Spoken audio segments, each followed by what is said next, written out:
السلام علیکم ناظرین، آج کا سچ کے ساتھ میں ہوں ندیم حسین۔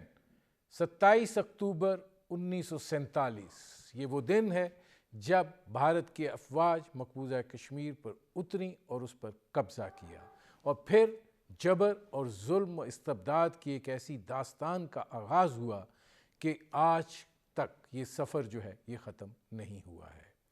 کشمیر کے اندر لہو بھی بہہ رہا ہے اور اس کے ساتھ ساتھ وہاں کی زمین بھی زخمی ہے، لیکن حالات ہیں کہ بدلتے دکھائی نہیں دے رہے ہیں۔ انسانی حقوق کا ایک بہت بڑا المیہ وہاں پر پیدا ہو چکا ہے، لیکن عالمی برادری خاموش ہے۔ کشمیر کے عوام جو ہیں وہ اس دن سے لے کر آج تک اپنی آزادی کی، اپنے حق کے خود ارادیت کی لڑائی لڑ رہے ہیں۔ وہ جانوں کا نذرانہ دے رہے ہیں اور اپنے جسد خاکی کو پاکستان کے پرچم میں لپیٹ کر شہدائے قبرستان دفن کر رہے ہیں۔ وہ آزادی مانگ رہے ہیں، لیکن جو وہاں پر ایک فاشسٹ اور ایک ہندوتوا کی علمبردار حکومت بھارت کے اندر موجود ہے، وہ انسانی حقوق کی بدترین پامالی جو ہے وہ وہاں پر کر رہی ہے۔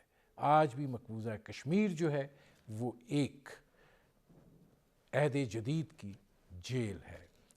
آخری کیل جو ٹھوکی گئی وہ 5 اگست 2019 تھی، جب آرٹیکل 370 ختم کر دیا گیا اور اس کے نتیجے میں کشمیر کی خصوصی حیثیت کا خاتمہ ہو گیا، اور ظاہر ہے کہ یہاں سے ایک نئی لڑائی اور ایک نئی جنگ کا آغاز ہوا، جس کا پرچم کشمیر کے نوجوانوں نے اٹھایا ہوا ہے۔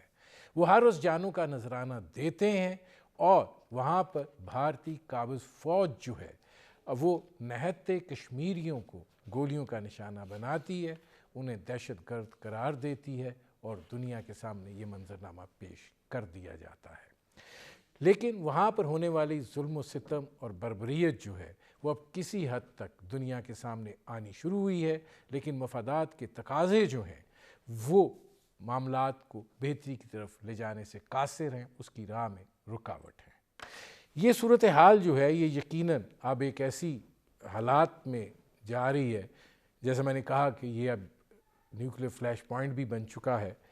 تو کیا اس کا ہوگا، کیونکہ جس طریقے سے بھارت میں اس وقت ایک فاشسٹ اور ایک ہندوتوا کی علمبردار حکومت ہے، یہ توقع کرنا کہ وہ مذاکرات کریں گے خوش فہمی سے زیادہ نہیں ہوگا، یا وہ بات چیت کے عمل کو آگے بڑھائیں گے، اس بارے میں بھی کوئی خام خیالی ذہن میں نہیں رکھنی چاہیے۔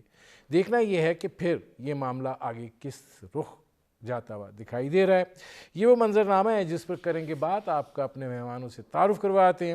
ہمارے ساتھ موجود ہیں شمشاد احمد خان صاحب، پاکستان کی سفارتکاری کا ایک بڑا نام، پاکستان کے سیکرٹری خارجہ رہے۔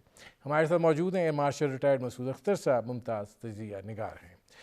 شمشاد صاحب، ایک مرتبہ پھر ہم آج 27 اکتوبر 2021 میں بیٹھے ہیں، 27 اکتوبر 1947 کے اس دن کی یاد کو لے کر جب بھارت نے جو ہے وہ کشمیر پر قبضہ کیا تھا۔ ظاہر ہے کشمیر کے راجہ کے ساتھ ایک جو بھی معاہدہ تھا ہوا، جو بھی جس کی بھی آڑ لی گئی، لیکن اب یہ صورتحال جو ہے یہ جنوبی ایشیا کے اندر ایک خطرناک صورتحال بنتی چلی جا رہی ہے۔ آپ کو کیا دکھائی دیتا ہے کہ دنیا کو احساس ہے اس چیز کا؟ دیکھیے، اگر دنیا کو احساس ہوتا تو کچھ کشمیر کے مسئلے پر اب تک کوئی نہ کوئی پیش رفت تو ہو جاتی۔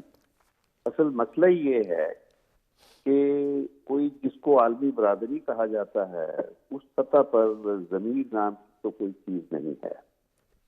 بہرحال میں پہلے تو آپ کو بالخصوص مبارکباد دینا چاہتا ہوں کہ جن الفاظ کے ساتھ اور خوبصورتی سے اور ایلوکوینس کے ساتھ آپ نے آج کشمیر کے مقدمے کی ترجمانی کی ہے، تو یقیناً میں سمجھتا ہوں کہ اس سے بہت سے آپ کے سننے اور دیکھنے والوں کو کشمیر کی جو صورتحال ہے اس کا حقیقی منظرنامہ ان کے سامنے آ گیا ہوگا۔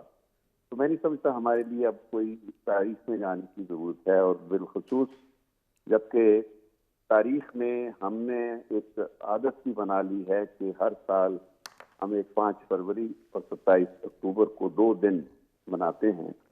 اور ان 2 دن نہ صرف یہ کہ ہم اپنے عہد کی تجدید کرتے ہیں کشمیریوں کے ساتھ یکجہتی والا، اور اپنی جو کمٹمنٹ ہے اس کا اعادہ کرتے ہیں، لیکن اس کے ساتھ ساتھ پریکٹیکل سطح پر دیکھا جائے تو بہت کم ہماری کوششیں رہی ہیں.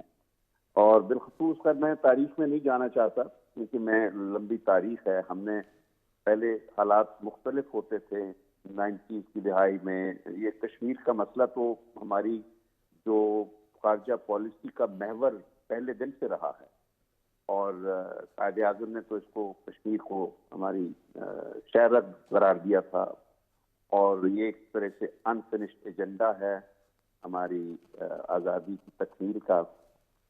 تو مقصد یہ ہے کہ کشمیر کا مسئلہ کوئی آج 27 اکتوبر 2021 کی ظہور میں نہیں آیا ہے. یہ چل رہا ہے اور ہمارے ذہنوں میں پیوستہ ہے، لیکن ہم نے آج کے ماحول میں دیکھنا یہ ہے کہ آج کیا ہو سکتا ہے. ایک سفر ہے جو کشمیر کا، تو ہم چلے ہوئے تو بہت عرصے سے ہیں، 75-74 سالوں سے، لیکن اب آج کے دن ہمیں یہ دیکھنا طے کرنا ہے کہ ہم نے جانا کدھر ہے. تو مجھے جو لگتا ہے ہماری حکومت کی حالیہ گزشتہ 3 سالوں میں کوششوں سے، تو ایک بات بڑی اطمینان بخش ضرور ہے کہ عمران خان کی جو ذاتی کمیونیکیشن سکلز ہیں، دنیا میں پہلی مرتبہ سنا جاتا ہے اس کی آواز کو پاکستان کے ترجمان کے طور پر اور کشمیر کی ترجمانی کے طور پر. اس لحاظ سے کافی اویئرنیس پیدا ہوئی ہے، لیکن اس کا فالو اپ ہے وہ کہیں نظر نہیں آ رہا پریکٹیکل سطح پر. اور اس میں بالخصوص وزارت خارجہ کی طرف سے جو ایک ڈپلومیٹک سپورٹ کی ضرورت تھی، جو عمران خان کی جتنی بھی کوششیں ہیں ان کو آگے بڑھانے کے لیے، ان پر کوئی فالو اپ کرنے کے لیے، وہ کہیں نظر نہیں آ رہا. میں یہ نہیں کہہ رہا کہ فارن آفس بالکل کوئی کوشش نہیں کر رہا ہے، لیکن ظاہر ہے کہ کوشش کرنے کی ضرورت ہے اس طریقے سے کہ کوئی کنکریٹ باتیں آپ کے سامنے آنی چاہیے. جی شمشاد صاحب میں آتا ہوں.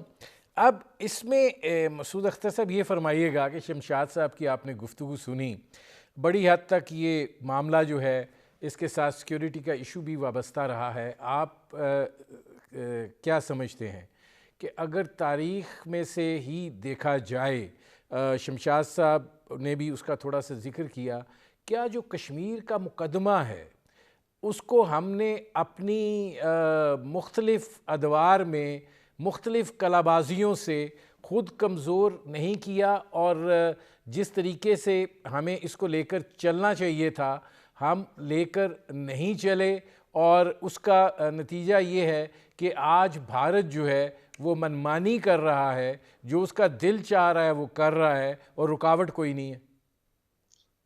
بالکل صحیح کہا شمشاد صاحب نے، اور آپ بھی. یہ جو سوال ہے اسی میں اس کا جواب مستقل ہے کہ ہم نے ہر دور میں میرے خیال میں کشمیر کو مس ہینڈل کیا. نمبر 1، ہم نے کشمیر کمیٹی کے چیئرمین جتنے بھی لگائے ہیں پیور پولیٹیکل ایکسپیڈینسی سے.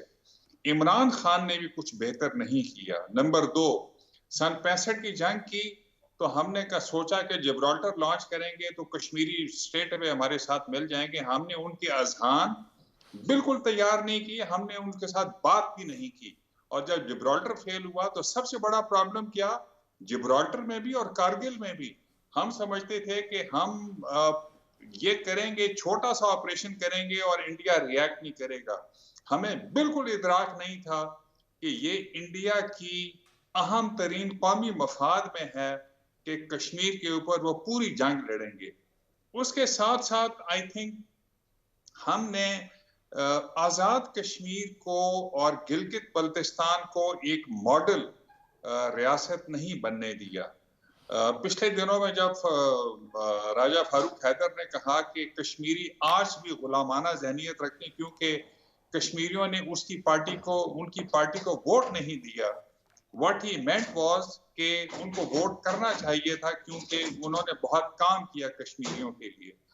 لیکن جب تک آپ دو کنڈیشنز ہیں. نمبر ایک, ان کے اذہان تیار کرنا چاہیے, ایمان چینج کرنا چاہیے ایجوکیشن کے تھرو, جو کسی نے نہیں کیا. نمبر دو, اس میں جب تک پاکستان کے سیاستدان they don't go and beg for votes in Kashmir, نہ اس کو وہ ایکوالٹی دیں گے, نہ ان کو وہ عزت دیں گے.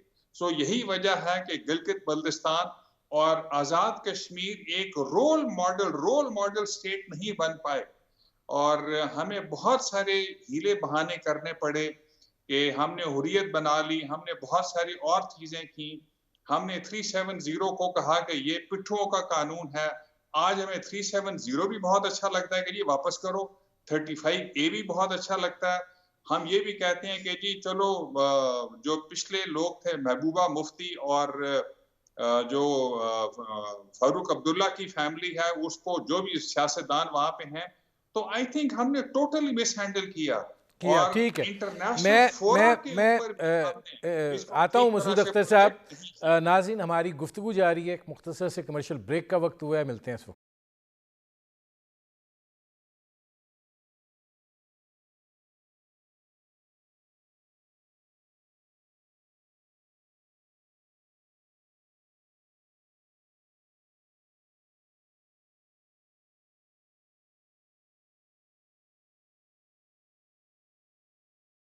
Welcome back.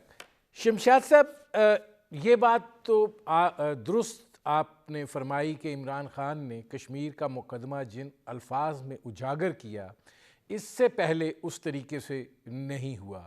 انہوں نے فاشزم کو اجاگر کیا, انہوں نے ہندتوا فلسفے کی علمبردار قیادت کو اجاگر کیا. یہ بھی بات آنی شروع ہو گئی کہ ہندوستان کا وزیر اعظم خود ایک انتہا پسند اور شدت پسند وزیر اعظم ہے, جس کے ہاتھ جو ہے وہ مسلمانوں کے خون سے رنگے ہوئے ہیں, اور اس سے کوئی توقع باندھ لینا جو ہے وہ خوش فہمی سے زیادہ نہیں ہوگا. لیکن کیا شمشاد صاحب محض ایک تقریر سے اور پھر اس کے بعد ایک خاموش وقفہ, پھر کوئی ایک کسی کانفرنس سے خطاب, پھر ایک خاموش وقفہ, پھر کوئی جلسے سے خطاب, پھر خاموش وقفہ, پھر وہ کوئی ہم نے 1 منٹ ہر جمعے کو کھڑے ہونے کا پروگرام بنایا تھا, باقی چیزیں, مطلب یہ ایک جو ومزیکل رویہ ہے, آپ یہ نہیں سمجھتے کہ ہم شاید کشمیر کے معاملے کو سنجیدہ اس طریقے سے نہیں لے رہے ہیں جس طریقے سے لیا جانا چاہیے؟ میں سمجھتا ہوں کہ آپ درست کہہ رہے ہیں, اور بہت کچھ کیا جانا چاہیے تھا.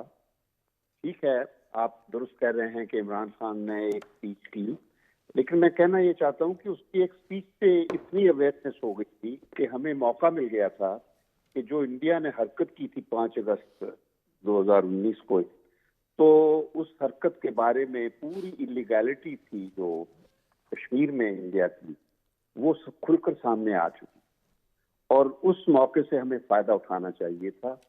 اور صرف بیان ایشو کرنے سے, لمبے بیانات, مثلا آج بھی میں دیکھ رہا ہوں 27 اکتوبر کو بھی ہمارے وزیر خارجہ نے بہت لمبا بیان دیا ہوا ہے. لمبے بیان کوئی نہیں پڑھتا. دیکھیں, کوئی چھوٹی چھوٹی چیز ہونی چاہیے, فوکس چیز ہونی چاہیے. تو اس قسم کی جو ہماری عادتیں ہیں ریچولسٹک, جن کو میں کہتا ہوں, اور وہی نا کہ 5 فروری کو بھی اور 27 اکتوبر کو ہمیشہ ہم ان عادی ہو گئے ان چیزوں کے, کہ بس آپس میں یہ کر کے یا پھر چھٹی تعطیل منا کر گھر پہ بیٹھ کے ٹیلی ویژن دیکھ کے تو ہم سمجھتے ہیں کہ ہم نے کشمیر پر اپنا فرض ادا کر دیا. یہ بات نہیں. کشمیری جو ہیں وہ ایک مسلسل جنگ, آزادی کی جنگ لڑ رہے ہیں, اسٹرگل ان کی جاری ہے. ہزاروں کشمیری شہید ہو چکے ہیں, اور آج کشمیر جو ہے, مقبوضہ کشمیر کی حالت جو ہے وہ ایک یعنی محبوس جیل کی مانند ہے. متواتر گزشتہ 2-3 سالوں سے وہ بہت بڑی قیمت ادا کر رہے ہیں. ہم نے کیا کیا ہے ان کی جو یہ سفرنگ ہے اس کو کم کرنے کے لیے, یہ میں سوال اٹھانا چاہتا ہوں. کیا ہم نے ان دروازوں پر دستک دی جہاں پر کچھ نہ کچھ ہیومن رائٹس کے حوالے سے سنوائی ہو سکتی ہے؟ صرف گھر پہ بیٹھ کر بیانات ایشو کرنے سے تو بات نہیں بنے گی. تو یونائٹڈ نیشنز میں ہم نے اب تک کیا کیا ہے ہیومن رائٹس کمیشن کے اندر یا ہیومن رائٹس کے حوالے سے UN کی جنرل اسمبلی 2-3 سیشن ہو چکے ہیں سالانہ، تو ہم نے وہاں پہ کیا کارروائی کی ہے؟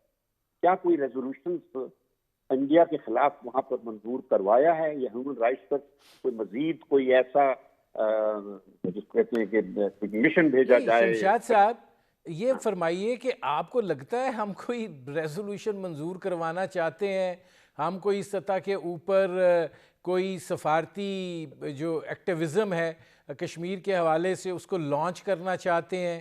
آپ کیا دیکھتے ہیں کہ یہ صرف انٹرنل کنزمپشن کے لیے ہی ہے؟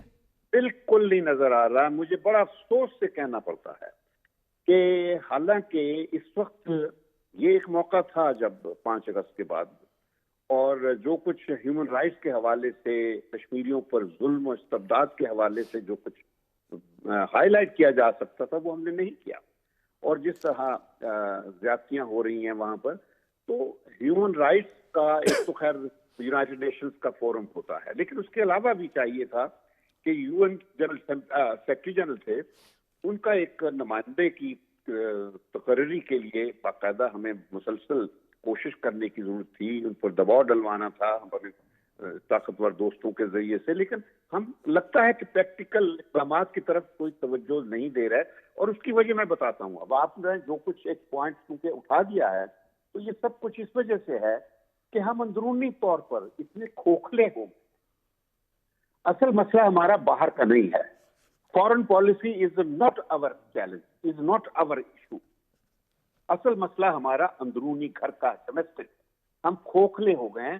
جس طریقے سے حکومت کو کمزور کرنے کے لیے اپوزیشن ایک باقاعدہ ویسٹڈ مفادات کے طریقوں سے فروغ کی خاطر جس طریقے سے وہ حکومت کو اور ریاست کو کمزور کیے جا رہے ہیں، اور جس طریقے سے نااہلی کی وجہ سے ہماری حکومت کچھ کر نہیں پا رہی ہے. جی میں شمشاد صاحب آتا ہوں، کیونکہ یہیں سے میں لوں گا جو آپ نے فرمایا کہ کھوکھلے ہو گئے ہیں.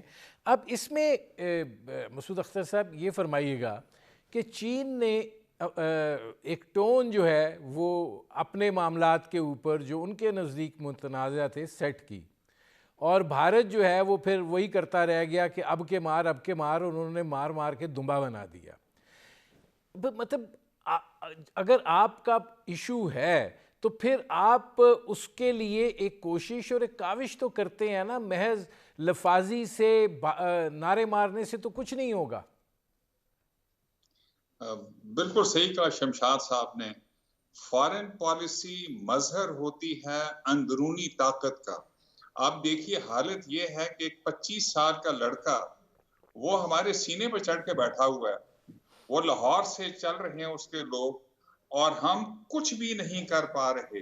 ہم ان کی ہر بات مان رہے ہیں اور ہاتھ جوڑ کے بیٹھے ہیں کہ خدا کے لیے آپ خالی فرانس کے سفیر والی جو پریشر ہے وہ معاملہ ماشاء صاحب وہ ذرا سائیڈ پہ ابھی رکھیں، وہ پھر ایشو ڈسٹریکٹ ہو جائے گا.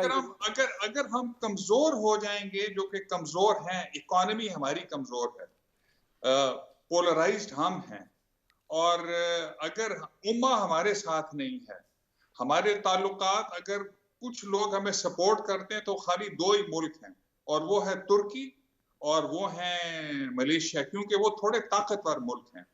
تو اگر ہمارا یہ حال ہے تو کوئی ہم کسی طرح کے ریزولوشن منظور نہیں کروا پائیں گے. نمبر 1. نمبر 2، ہماری پالیسیز بھی خارجہ پالیسی میں مثلا ہم نے استصواب یا پلیبسسائٹ کو نمبر 1 رکھا ہوا ہے، حالانکہ ہمیں اندازہ ہونا چاہیے کہ اس وقت پلیبسسائٹ جو ہے وہ ایک فگ لیف سے زیادہ نہیں ہے. بہت سارا پانی بہ چکا ہے، بہت سارے پلوں کے نیچے. ہمیں امہ نہیں سپورٹ کر رہی. انڈیا نے کنونس کر دیا پوری دنیا کو اور بڑی طاقتوں کو کہ Pakistan is the source of the problem. اور ہماری جیسے شمشاد صاحب کہہ رہے ہیں، ہماری ایکسٹیریئر منوور یا فارن پالیسی اتنی کمزور رہی ہے کہ ہم نے یہ ہونے دیا. تو چین تو اگر کر رہا ہے تو انہوں نے ایک سوشلسٹ کیپٹلزم اپنایا. انہوں نے کہا کہ جی ڈیموکریسی نہیں ہوگی. انہوں نے کہا ہانگ کانگ پہ ہم حملہ نہیں کریں گے، تائیوان پہ ہم حملہ نہیں کریں گے. جب بھی وہ ہمیں ملتے تھے NDU میں، جب میں ایک وقت میں وہیں پہ تھا میں، تو وہ کہتے تھے کہ دیکھو ہم نے ہانگ کانگ لے لیا ہے. کشمیر کے اوپر جتنی آپ لوگ نعرہ بازی کرتے ہو وہ ٹھیک نہیں ہے. اگر آپ لوگوں میں طاقت نہیں ہے تو ریٹریٹ ٹو فائٹ انادر، یہ قرآنک ڈاکٹرین ہے. اور اپنے آپ کو مضبوط کرو اکنامکلی، سوشلی، پولیٹیکلی. ان تینوں لحاظ سے ہم بہت زیادہ کمزور ہیں، اور یہ کمزوریاں اگر رہیں تو ہم کچھ بھی نہیں کر پائیں گے کشمیریوں کے لیے. آج ہم خالی عمران خان ایک بڑی پاورفل سپیچ کرتا، بہت خوشی ہوتی ہے کہ پہلی دفعہ ایک وزیر اعظم آئے ہیں جو اپنے آپ کو آرٹیکولیٹ کرتے ہیں اور عوام کی امنگوں کا، سو کالڈ امنگوں کی ترجمانی کرتے ہیں. لیکن اس کو ٹرانسلیٹ کرنے کے لیے اندرونی طاقت بالکل نہیں ہے، اور فارن پالیسی ہماری بہت کمزور ہو جاتی ہے. مارشل صاحب میں آتا ہوں، مجھے ایک بریک لینا پڑ رہا ہے. ناظرین ہماری گفتگو جاری ہے، ایک مختصر سے کمرشل بریک کا وقت ہوا ہے. ملتے ہیں اس وقفے کے بعد.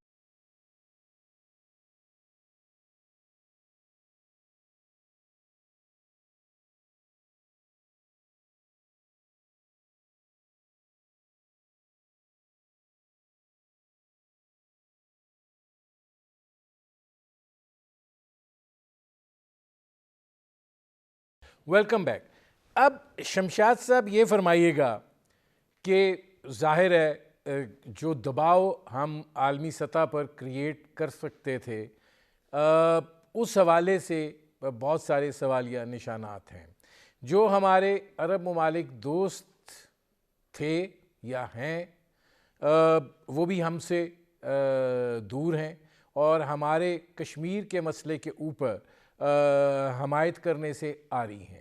اسی طرح اگر ہم بین الاقوامی سطح پر دیکھتے ہیں تو سوائے چین کے ہمیں کوئی ملک دکھائی نہیں دیتا جو ایک سٹیٹمنٹ جاری کر دے پاکستان کے اس موقف کے حوالے سے. تو اس کو آپ سفارتکاری کی قوت کہیں گے کہ کمزوری کہیں گے؟ اور آپ کو یہ نہیں لگتا کہ آج ہم ٹھیک ہے جو مرضی اندرون خانہ ہم کشمیر کرتے رہیں، بیرون خانہ تو ہم تنہا کھڑے ہیں؟ کشمیر کے اوپر کسی سپورٹ کو سالیسٹ کرنے کے لیے ظاہر ہے کہ روابط کی ضرورت ہوتی ہے، لیکن ہماری جو انرجیز ہیں ان روابط کی پرسوٹ میں یا روابط کی خاطر وہ تو بھیک مانگنے پر ہیں. ہم تو ہر روز لے کے بیگنگ بول کے ساتھ کبھی اس ملک کے اوپر جا کے بیٹھ جاتے ہیں، کبھی اس کے، یعنی چین کے ساتھ ایک اتنی بڑی پارٹنرشپ آپ نے قائم کر رکھی ہے، اس کے بارے میں لوگوں کے ذہنوں میں شکوک پیدا کیے جاتے ہیں. اور حکومت کی جانب سے کوئی رکاوٹ نہیں ہے، کبھی غلط فہمیوں کو دور کرنے کی کوشش نہیں کی جا رہی. ہمارے اپنے لوگوں کے ذہنوں میں مس گیونگس ہیں اس بات. نہیں شمشاد صاحب، آپ نے یہ جو بات کی ہے چین والی، مطلب ایک طرف ہم کہتے ہیں ہمالیہ سے اونچی، بحر اوقیانوس سے گہری، اور اس کے بعد یہ جو ایک کنفیوزڈ ابہام والی صورتحال ہے، مطلب یہ اوپر سے ہی نیچے آتی ہے، نیچے سے اوپر جاتی ہے، درمیان میں سے نکلتی ہے، کیا یہ پرابلم کیا ہے؟ دیکھیے، چائنا کے ساتھ ہمارا جو رشتہ ہے اب وہی آخری امید ہے آپ کی، میں آپ کو بتا دوں. اور اگر ہم اس رشتے کو بھی اچھے طریقے سے ہینڈل نہ کر پائے تو پھر یہ ہماری حکمرانیت کی سب سے بڑی ناکامی ہوگی. ہم نے 70 سالوں میں بہت بحران دیکھے ہیں، اندرونی کی اور بیرونی سطح پر. بیرونی سطح پر بنیادی طور پر ہماری جو جیو پولیٹیکل لوکیشن ہے، حالانکہ وہ اتنا بڑا اثاثہ ہے آپ کا کہ آپ اس اثاثے کی بنیاد پر دنیا میں آج ایک بڑی طاقت کے طور پر دیکھے جاتے ہیں. خیر ابھی بھی دیکھے جاتے ہیں اس حوالے سے، یعنی ہماری جیو پولیٹیکل لوکیشن کی اہمیت اتنی ہے کہ سرد جنگ جو تھی اس میں بھی ہمیں کروشل رول ادا کرنے کے لیے مجبور کیا گیا اور ہم نے رول پلے کیا. سرد جنگ کے ختم ہونے میں بھی ہمارا کردار تھا. ہم نے سوویت امپائر کا جو خاتمہ تھا افغانستان کے حوالے سے، اس میں بھی ایک ڈائریکٹ براہ راست کردار ادا کیا.